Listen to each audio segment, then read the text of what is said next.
Okay, so let's talk about episode 2 because this was intense AF.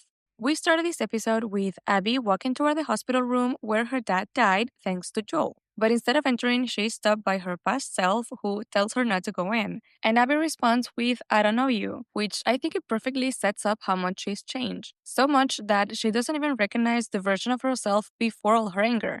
In the game, we do see her dad with his brains out, and I'm kinda glad that the show toned that part down. I'm Elena, and if you're into breakdowns, Easter eggs, and deep dives into your favorite shows and movies, don't forget to subscribe and give this video a thumbs up. As I mentioned in my last video, the show reveals who Abby is and what she's after immediately, which is very different from the game.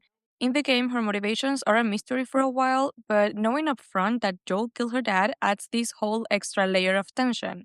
And when she meets Joel, you just want to scream, Joel, daddy, get out of there. Whereas in the game, she just has this look about her where you know something's up, but you just don't know what it is yet.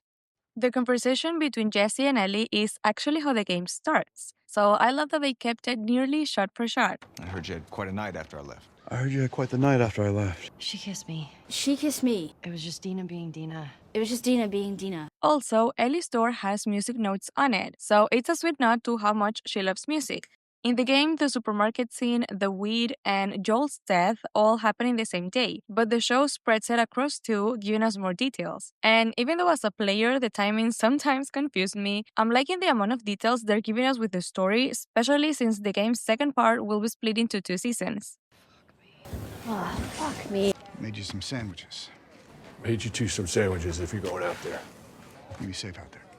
You be safe out there. In the game, Ellie and Dina are the ones on the patrol route, which at first it kind of annoyed me when I saw that it was Jesse and Ellie in the show, because in the game that's such an important part of the relationship, because they get to, but I get why they went with Jesse instead, because I guess they just want to slow things down between Ellie and Dina, and I'm okay with that.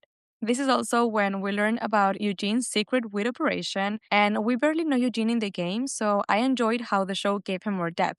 Now, in episode 1, they hint that Eugene got infected, which is why Joel had to kill him. But now I'm not totally convinced. When Ellie finds his Firefly tag and Jesse says it was a horrible way to die, I kinda think Joel killed him because he was a Firefly and he knew the truth about Salt Lake City. Maybe he was infected too, I don't know, hopefully the show clears that up soon. Also, shout out to the bunk mask in Eugene's bunker cause amazing game reference.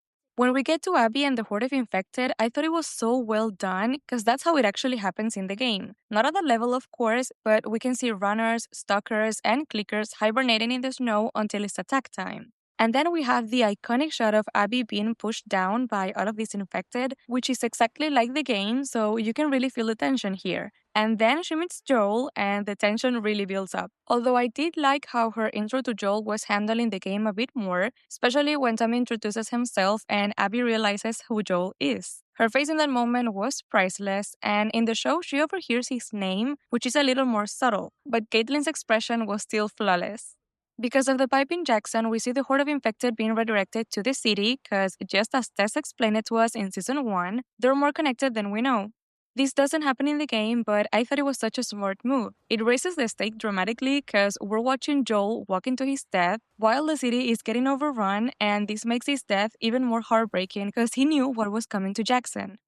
We get to see Tommy using a flamethrower, which was also a great nod to the game since we get to use that a lot. Even though in the show it's way cooler because we get 2 full tanks instead of just 1 small can. I also noticed that Dina is wearing a hamster bracelet, which symbolizes protection and good luck, and this one is the same bracelet she gives Ellie later on in the game. In the last part of the episode, we see Jesse, Ellie, and Dina in their horses, but what happened to the other 2 horses? Because before there were 4, and now there are only 2, and I hope they explain this, because 4 horses. And now, the moment we were dreading, Joel's death. This happens in the first hour of the game, so I knew it was coming at us quickly, but I still wasn't prepared for it. I loved how the show kept it so close to the original. In the game, you don't know Abby's reasons, which adds this layer of shock, but in the show, we do know her reasons, and that tension is unbearable in the best way. Dina being with Joel instead of Tommy made me think that maybe things might go differently since she doesn't know about Salt Lake City. But nope, she gets knocked out, so the outcome is still the same. And of course, since she was out, she still doesn't know what happened in Utah. In the game, we don't hear Abby's little speech before Joel dies, cause Why don't you say whatever speech you got rehearsed and get this over with?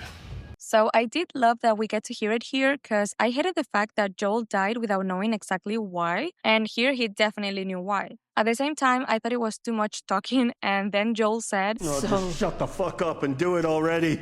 and if you think this is the last we'll see of Pedro, don't worry, cause the game is packed with flashbacks, and I'm sure the show is gonna use them as well. In the game, Ellie is left unconscious until Dina finds her, but I thought it was a great choice that they left her conscious here because we got this amazing shot of Ellie on top of Joel, which was just heartbreaking, as well as the song choice, which is Through the Valley, played by Ashley Johnson, the actress who played Ellie in the video game. Honestly, I think Abby was justified in her actions just like Joel was justified in his. And that's what makes this story so good. There are no true villains or heroes, just people doing whatever it takes to protect the ones they love. For any other TV show, this would be a season finale, but for this one, it's only episode 2. This might be one of the best episodes of TV I've ever seen, and I cannot wait to see what's next. When I die, my soul